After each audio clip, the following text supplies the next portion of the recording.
सबसे पहले मैं आपका धन्यवाद करना चाहता हूं क्योंकि हमारे चैनल भूतों की चर्चा पर 100 सब्सक्राइबर बहुत जल्दी हो जाएंगे।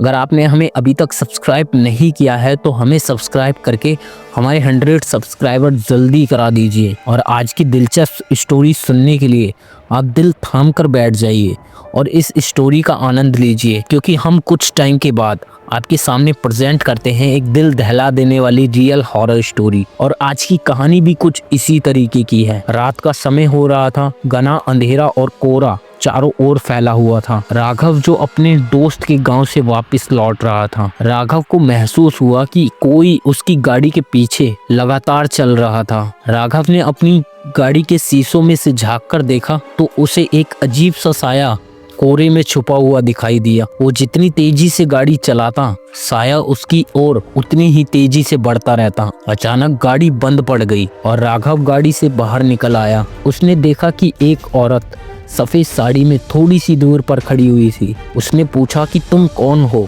मदद चाहिए क्या तुम्हें? औरत ने उसकी ओर इशारा किया और बिना कुछ बोले वो जंगल की ओर चल दी। राघव ने सोचा शायद उसे मदद चाहिए होगी, लेकिन जैसे ही वो उसके पीछे गया वो औरत हवा में गायब हो गई थी। अब जंगल में से अजीब अजीब आवाजें आने लगी थी, कभी किसी के रोने की आवाज, कभी किसी के हंसने की आवाज। राघव की हिम्मत तो जवाब देने लगी थी। तभी उसे लगा कि कोई उसके पीछे खड़ा हुआ है। उसने पलटकर देखा लेकिन वहां पर कोई नहीं था। अब तो राघव की सांसें भी तेज हो गई थी।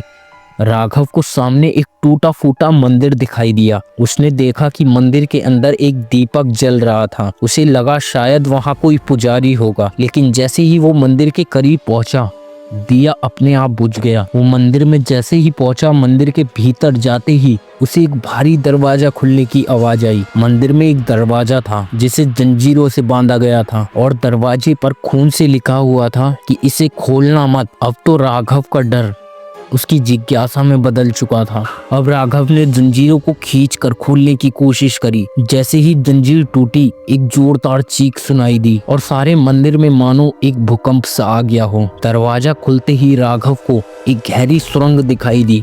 सुरंग के अंदर वही साया जो उसकी गाड़ी के पीछे चल रहा था, अब उसके ओर बढ़ता नजर आया उसे। राघव ने भागने की कोशिश करी, लेकिन उसके पैर मानो जमीन से चिपक गए हों। सुरंग के अंदर एक घड़ी लटकी हुई थी और उसमें रात के 12 बज रहे थे और वो घड़ी उल्टी चल रही थी। हर सेकंड के साथ राघव को वहां की चीजें बदलती हुई दिखाई देने लगी। मंदिर अब एक महल जैसा दिखने लगा था, लेकिन वो महल वीरान पड़ा हुआ था। महल के एक कोने से एक लड़की निकल कर आई जिसने लाल साड़ी पहनी हुई थी। उसने कहा कि तुम यहाँ पर क्यों आए हो? राघव ने डरते हुए जवाब दिया, मुझे नहीं पता, मैं यहाँ पर फंस गया हूँ। लड़की ने चेतावनी दी, यहाँ से बाहर निकलने का केवल एक रास्ता है, लेकिन तुम्हें सच्चाई का सामना करना होगा। राघव लड़की के साथ एक कमरे में गया जहां दीवारों पर खून से निशान बने हुए थे और उस कमरे के बीचों बीच एक पुरानी कुर्सी थी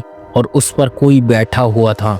जैसे ही राघव ने उससे पूछने की कोशिश करी, वो कुर्सी अपने आप गायब हो गई। राघव की धड़कनें तो अब और भी तेज हो गई थी। वो अब खुद से बातें कर रहा था और ये सोच रहा था कि उसके साथ ये क्या हो रहा है। और वहाँ उसे एक कंकाल भी बैठा हुआ दिखाई दिया।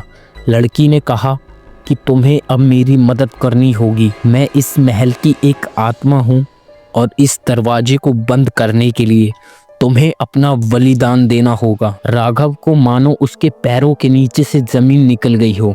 राघव ने डरते हुए कहा, नहीं, ये मैं नहीं कर सकता। तभी लड़की का चेहरा बदलने लगा और वो एक डरावनी चुड़ैल बन गई। और उसके बाद वो चुड़ैल जो चाहती थी वो उसने कर लिया और राघव उस मंदिर से कभी लौटकर वापस नहीं आया। ये कहानी तो यही तक की थी और ये कहानी आपको पसंद आई हो तो इस वीडियो को लाइक कर दें और हमारे चैनल भूतों की चर्चा को सब्सक्राइब करें और इस वीडियो से हमारे 100 सब्सक्राइबर का टारगेट जो है उसे पूरा करवा दें। और आपको किस तरीके की हॉरर स्टोरी सुनना पसंद है और आप किसके ऊपर हॉरर स्टोरी सुनना चाहते हैं, ये कमेंट कर ज़रूर बताएं।